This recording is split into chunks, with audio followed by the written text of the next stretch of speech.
Saka si Blaster. Woo! Maraming salamat pala sa tatay ko si Daddy. Siya yung nagbuo sa amin kaya ayan, palakpakan niyo siya. Kasi hindi, palakpakan niyo na lang.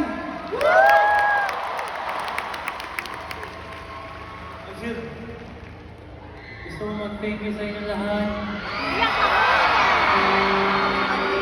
Marami kaming pinagdaanan sa music life namin, pero maraming salamat sa mga nag-stay.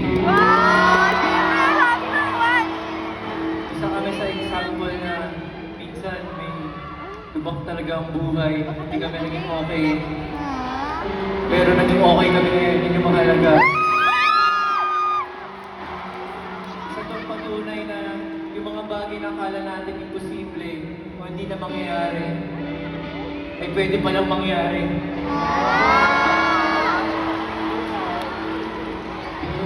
Hindi ako iiyak. Rockers ako eh.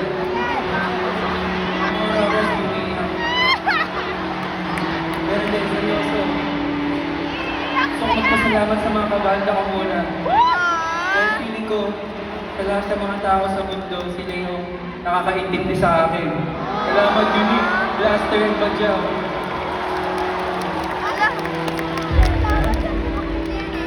Ayun. Itong next song namin mamaya. Kung kasama yung family nyo, loved one nyo, kahit sino friends, baka magandang celebration siya na masarap pala mabuhay kahit minsan. Akbayan lang tayo mamaya. Pwede ba yun? Akbayan with consent. Maraming salamat. Mahal na mahal ko kayo. Never namin take for granted yung paghihintay nyo, yung biyahe nyo, yung pera nyo, yung traffic na tinahak nyo. Gusto ko lang sabihin sa inyo na kami yung mga pinaka-masaswerteng tao ngayong araw nito sa buong mundo. Yung saya na naranasan namin, sana maranasan nyo rin kahit minsan sa buhay. Normal na tao lang kami galing Kilisit, Marikina. So sure ako, maranasan nyo rin yung kasiyahan na naranasan namin. Ang dami ko na sinasabi. Thank you! Hi! Ang hirap ko masundan nun. Pero thank you sa inyo lahat na nagpunta sa band. Nag-intay sa amin. Salamat sa lahat na sumusuporta sa amin, lahat ng pamilya at mga kaibigan. Salamat sa mga kabanda ko. Ganda. Papasok ka na bago ako umiyak. Unique!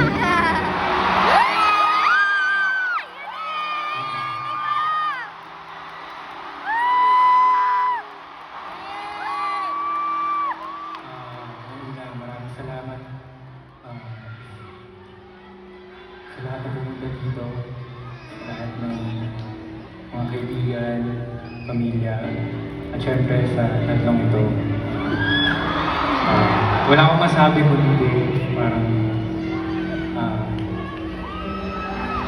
isa po sa pinakamagandang nangyari sa buhay ko. Maraming salamat sa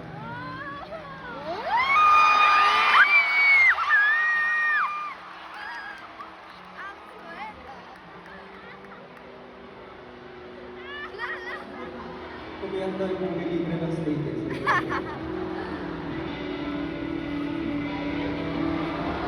Masaya tayo sa celebration din ng buhay. Astig din maging masaya, kaya embrace nyo ang buhay. Bye tayo naman.